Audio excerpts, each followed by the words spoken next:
Yo, selamat pagi, siang, sore, atau malam. Welcome back to my video. Kembali lagi sama saya Ade Pandya Priana Saputra dengan NIM 19055-1122 Prodi Teknik Mesin Universitas Udayana. Sebelum ke inti pembahasan, saya mau nanya nih, gimana kabar kalian semua? Apakah baik, sehat, atau buruk, atau lagi sakit? Semoga semua pasti baik-baik aja ya. Yuk aja langsung aja kita ke inti video. Saya akan menjelaskan tentang pengertian dari kuningan, sifat-sifat mekanik, fisika, atau dan lain-lain, dan juga proses pengolahannya, bagaimana cara mendapatkannya, dan seterusnya. Yuk langsung saja kita ke pengertian dari kuningan.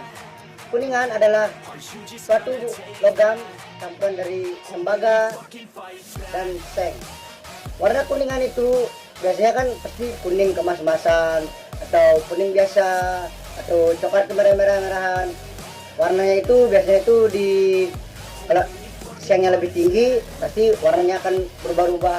Sudah makanya kalau dicampurkan tembaga dan seng, kalau sengnya terlalu tinggi pasti warnanya akan berbeda. Makanya harus ada ukuran yang pas, udah kayak masuk warnanya tersebut. Terus yang kedua itu cara proses pengolahannya.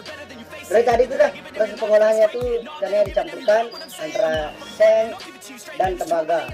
Proses pengolahannya itu biasanya seng sekitar 50% atau tembaga 50% dicampurkan, biasanya menjadi kuningan.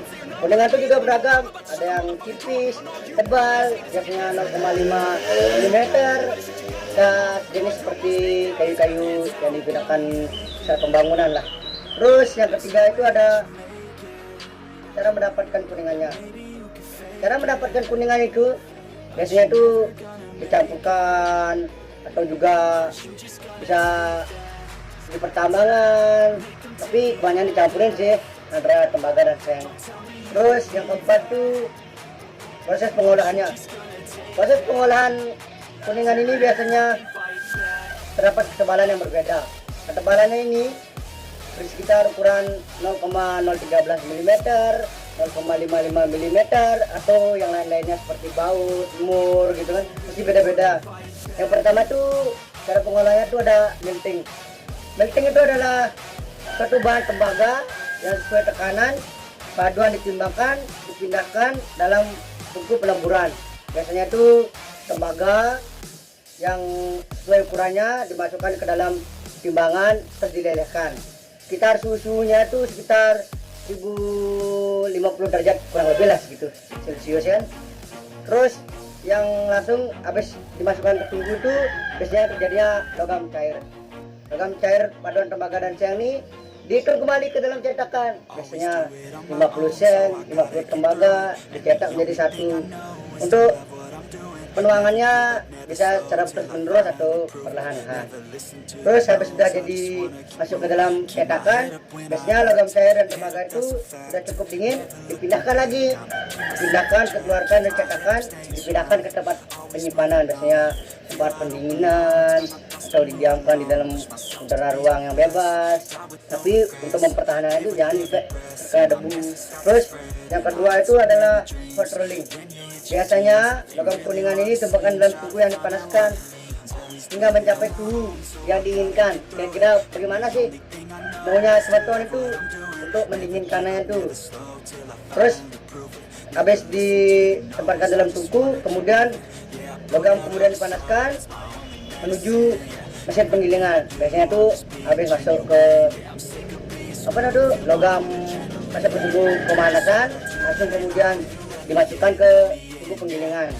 Habis masuk ke tungku penggilingan, kuningan yang sekarang sudah dingin melewati mesin penggilingan. Mesin ini akan memotong lapisan tipis dari permukaan kuningan untuk menghapus oksida yang mungkin telah terbentuk pada permukaan sebagai akibat dari paparan logam panas ke udara. Kan biasanya kalau udara udah masuk logam ke tempat cetakan, biasanya itu kan kena paparan udara, jangan sampai ada kotor-kotoran begitu. Terus yang ketiga itu adalah handling and controlling. Biasanya ini paling buru sih untuk membuat kuningan. Proses ini soalnya bisa menghilangkan, untuk memanjangkan kuningan itu bisa hilang, terus juga bisa apa itu cepat patah juga kuningannya. Kadang kan udah nggak bisa panjang, tidak bisa panjang, sudah patah. Terus pertama masukkan kuningan ke dalam cetakan. Biasanya tuh kalau analingan guling ini biasanya untuk meringankan kekerasan atau meringankan kekurangan untuk suhunya gitu, atau biar ya biar patah gitu kan biasa itu ya. Terus dulu masuk dari itu, proses ini kemudian melalui rangkaian roll. Biasanya di roll mengurangi ketebalan kita sampai 2,5 mm. Proses ini disebut rolling dingin karena suhu kuningan jauh lebih rendah dari suhu selama rolling panas. Rolling dingin mengakibatkan deformasi struktur internal dari kuningan yang meningkatkan kekuatan dan kekerasan, semakin ketebalannya berkurang, makin kuat kuningan yang tercipta.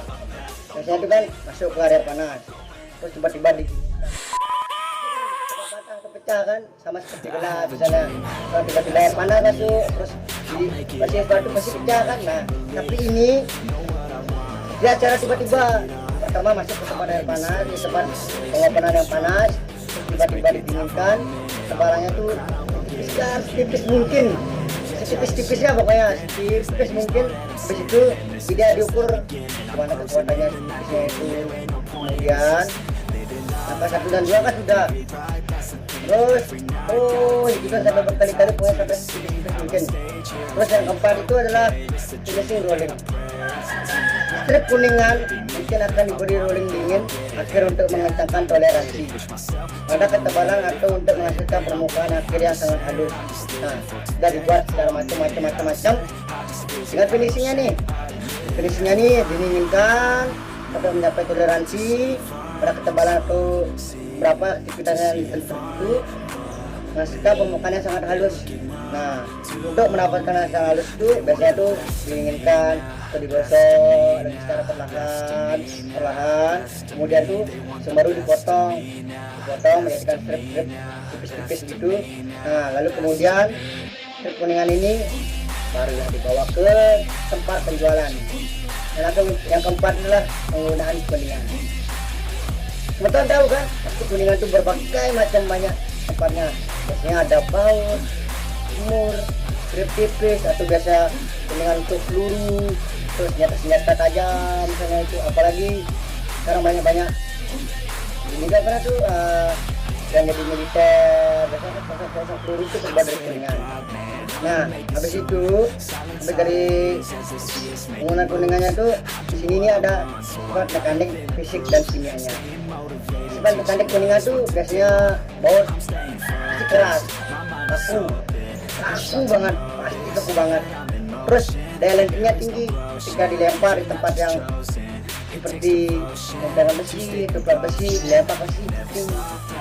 Fisiknya tuh biasanya padat, kuat, dapat ditempa. Biasanya tuh blacksmith itu loh, biasanya membuat ini pedang-pedang atau apa tuh, biasanya juga buat dari kuningan, bisa buat dari baja, buat pedangan kuningan itu sangat bagus betul.